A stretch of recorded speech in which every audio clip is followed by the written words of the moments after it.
Let's just jump right into this. We spend so much time and honestly so much money chasing health in a pill bottle. But what if I told you that the absolute most potent, life-saving medicines known to human biology are, well, they're completely free, and you can access them every single day?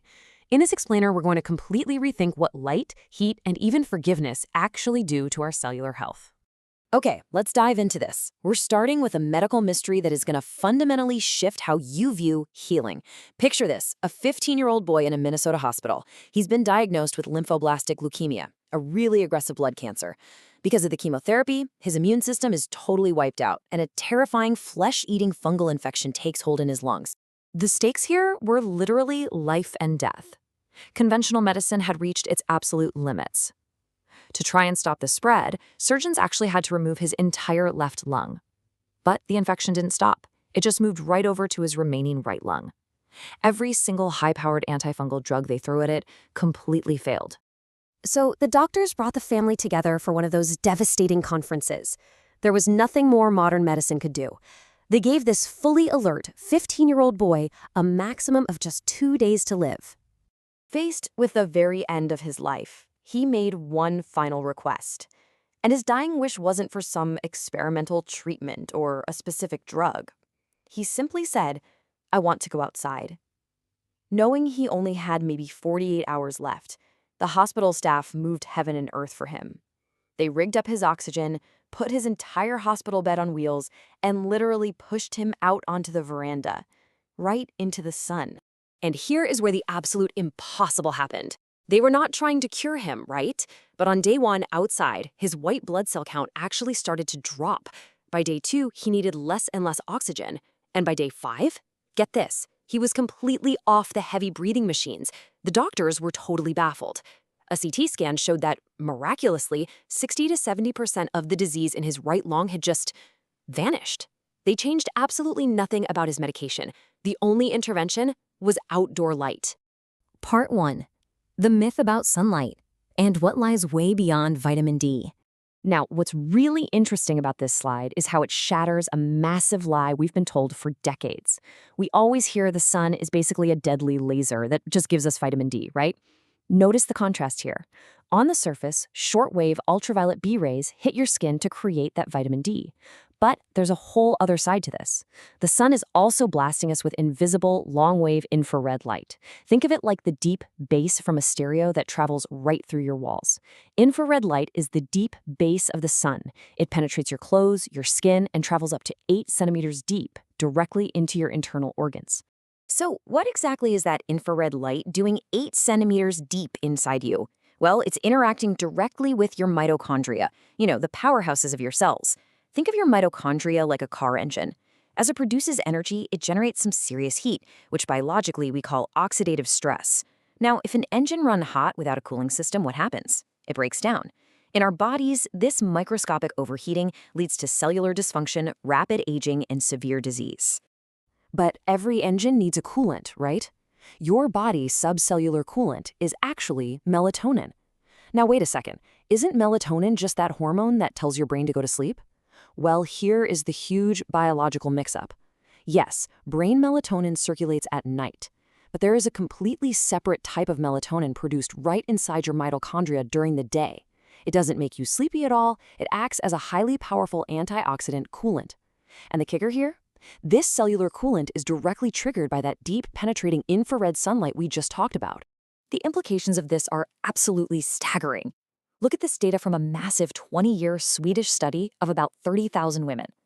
They discovered that women who spent a ton of time in the sun and smoked cigarettes had the exact same mortality risk as women who did not smoke but completely avoided the sun. Let that sink in for a second. Mathematically speaking, avoiding the sun is as deadly for your lifespan as being a heavy smoker. Part 2. The healing power of heat and supercharging your immune system. Sunlight isn't the only external force that drastically alters our biology. Your innate immune system is your very first line of defense, right? And its ultimate weapon is a molecule called interferon. Think of interferon as the heavily armed security guard at a bank vault. Basically, no self-respecting virus can successfully replicate inside your body without a highly dedicated plan to bypass this specific security guard. Let's move to and see how this builds into a truly brilliant defense mechanism. When you catch a virus, your body deliberately spikes its core temperature, causing a fever. Now, we constantly take pills to suppress fevers because, let's face it, they make us feel terrible. But that heat is completely intentional. Raising your body temperature just 1 single degree causes a massive, tenfold spike in the production of that security guard, interferon. By artificially treating the fever, we are essentially cutting the legs right out from under our own immune defense. And this is exactly why alternating hot and cold exposure, like hitting a sauna followed by a cold plunge, is basically a heavy-duty workout for your immune system. The sauna artificially mimics a fever, drastically ramping up your interferon production without you actually having to be sick. Then, following that up with a brief cold plunge, causes your blood vessels to rapidly constrict. This not only traps that therapeutic heat much deeper in your core for a longer time, but it literally squeezes your blood vessels, knocking dormant white blood cells straight into your bloodstream to go hunt for invaders. It's wild. Part 3. The nature prescription and the hidden benefits of fresh air. So the crucial point is we have light and we have heat. But what about the actual air we breathe when we're outside? It turns out trees actively release these airborne chemicals called phytocytes. Over in Japan, researchers actually studied CEOs taking walks in dense cypress forests. They found that just breathing in these phytocytes caused a massive, measurable boost in the number and the activity of natural killer immune cells. And that incredible immune boost lasted for 7 straight days, all from just one walk. Now, if you're thinking that's just some temporary feel-good effect, take a look at the groundbreaking Green Heart study out in urban Louisville. Researchers literally planted 8,000 mature trees right in the middle of a concrete neighborhood. They changed absolutely nothing else. No new diets, no exercise routines, just the trees. 2 years later, the sheer physical presence of those trees caused a 13 to 20% drop in bodily inflammation for the residents, which directly led to a 10 to 15% reduction in strokes. Planting trees literally saved human hearts. Part 4. The science of forgiveness, trust, and our health. We've covered our physical environment, but our final pillar is entirely emotional: trust. Researchers looking at stress levels divided people into 2 distinct groups. The first group practiced conditional forgiveness, meaning they only forgave if the person actually apologized first. The second group practiced unconditional forgiveness. They forgave completely, without any prerequisites. The health outcomes were stark. The unconditional forgivers were biologically insulated from intense anxiety, showing significantly lower levels of depression. But what actually drives someone to just forgive unconditionally? Well, the researchers found one major deciding factor. People who held a strong faith and believed that a higher power had forgiven them were 2.5 times more likely to forgive others unconditionally. Their internal trust and peace dramatically, physically altered their psychological health. And this brilliantly illustrates a totally mind-bending historical parallel between ancient faith and modern biology.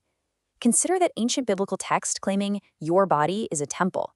If you actually look at the literal blueprints for the ancient sanctuary, it perfectly mirrors the microscopic anatomy of a human cell, which is something we didn't discover until thousands of years later. The outer courtyard aligns perfectly with the cell's fluid cytoplasm. The impenetrable veil matches the selective cell membrane. And deep inside, the most holy place housing the Ark of the Covenant and the Code of Law, it maps exactly to the cell's nucleus, which houses the code of life, our DNA. Which leaves us with this final, really important thought. Whether you view your body through the strict lens of modern microscopic biology or as a complex, beautifully ancient temple, are you actually treating it like one? Are you keeping it trapped indoors all day under artificial lights, or are you stepping outside to give it the deep infrared light, the heat, the rich air, and the emotional peace it was fundamentally designed to thrive on? The ultimate medicine is completely free. You literally just have to walk outside to claim it. Thanks so much for watching this explainer, and I will see you next time.